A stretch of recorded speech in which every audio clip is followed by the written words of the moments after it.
What's up, guys? Jake Bond 45 here to do my WWE Survivor Series 2011 review. So let's begin. So the first match was between Dolph Ziggler and John Morrison for the United States Championship. This was a waste of time because if Dolph was going to retain, what was the point of having the match? It would have made more sense if they had the match and then John Morrison became the new champion. But I mean, it was a decent match overall, but I mean, it was a waste of time. Like, the match didn't have to happen if Dolph was going to retain, and that they could have added another Survivor Series matchup because this pay-per-view lacked Survivor Series matches. So, it was a waste of time for Dolph to be in two matches, and especially for having this match. I mean, like, it didn't need to happen. And then at the end of the match, Dolph cut a promo, and then Zack Ryder came. And by the way, there were a lot of Zack Ryder chants out there. And Zack Ryder came up and beat up. He basically did the leg lariat on Dolph Ziggler, and then the fans were really hyped to see Zack Ryder. And then the next match, also didn't need to happen between Beth Phoenix and Eve Torres for the Divas Championship. This match didn't need to happen because, I mean, overall, I will admit though, it was pretty impressive to see Beth Phoenix do the Glam Slam on the top rope. That was pretty impressive, and it wasn't botchy at all. But this match didn't need to happen, and they could have done a traditional Divas Survivor Series match, tag team match. But instead, we had Beth Phoenix winning the match, which we all knew that was going to happen. Because the Divas match was also poorly hyped, and barely promoted at all, because we knew that Eve Torres wasn't going to win because there weren't really any rivalries between Beth Phoenix and Eve Torres. It was really random Divas matches, and they should have done the traditional Divas match, but whatever. They could have done a lot more for this pay-per-view. That's all I got to say. And the next match was just the traditional 5-on-5 Survivor Series match between Team Orton versus Team Barrett. Team Barrett didn't win this match, but I have to say though, it was weird because Sin Cara was eliminated due to injury because he did a suicide dive, and then like they said it was something with his knee, and then they said that he was out, and I don't know if that's a legitimate injury because I hear a lot of people are saying it is a legitimate injury, or maybe he failed the wellness policy again, but we all know that he has trouble with his knee. And it seems like a lot of luchadors have trouble with their knee because Rey Mysterio has knee problems. Now Sin Cara looks like he has knee problems. I'm not even sure if Sin Cara might even be released because this is the second time in a pay-per-view that he had to be supposedly injured, but I don't know if it's real or not.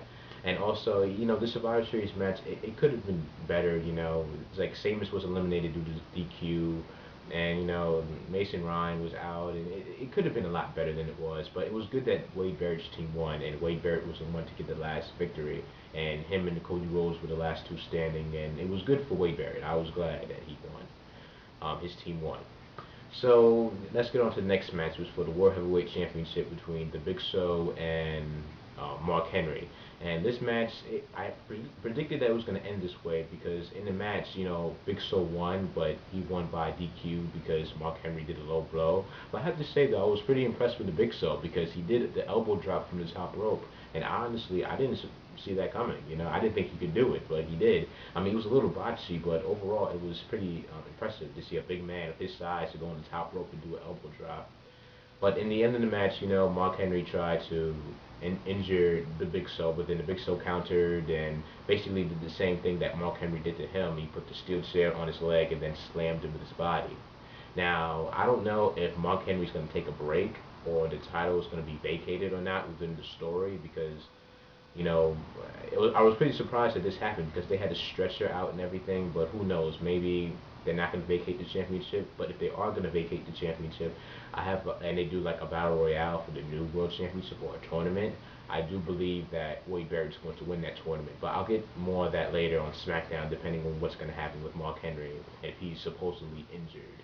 But it was an interesting match, a little botchy, but you wouldn't expect much from a big guy match between two like heavyweights.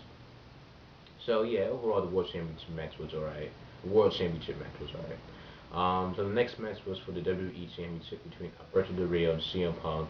This was actually a good match. I enjoyed watching this match. Both performed very well.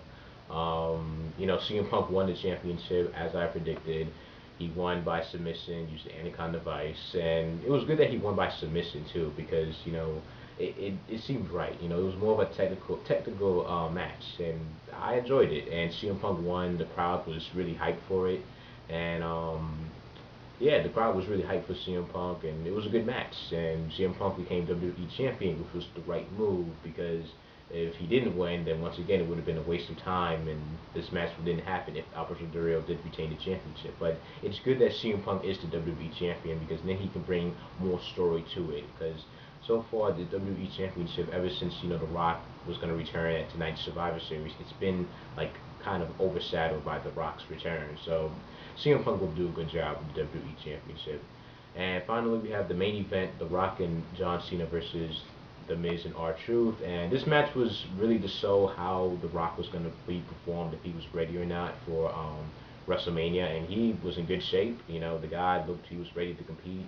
He did a lot of good moves, and the Rock and John Cena ended up winning, and The Rock stole the show. Basically, he did the spine buster and then the people's elbow. We saw his signature move, but in the beginning of the match, and to the end, The Rock performed well. He did some great moves. He didn't botch at all.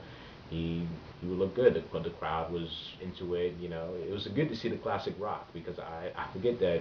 Rock was one of my favorite wrestlers of all time, and to see The Rock actually, wrestle again is pretty nostalgic. It was pretty cool. And in the end of the match, The Rock did the rock bottom to John Cena. Then he was just hyping up the crowd, thanking the crowd, and that's pretty much the pay-per-view. So overall, the pay-per-view wasn't really that great. It could have been better with more Survivor Series type matches. What did you guys thought about the pay-per-view? Did you like it? Do you agree with me that there should be more Survivor Series type matches in this pay-per-view? And some of the matches didn't need to happen. But overall, The Rock's return, it was good. He performed very well. I have to say that. And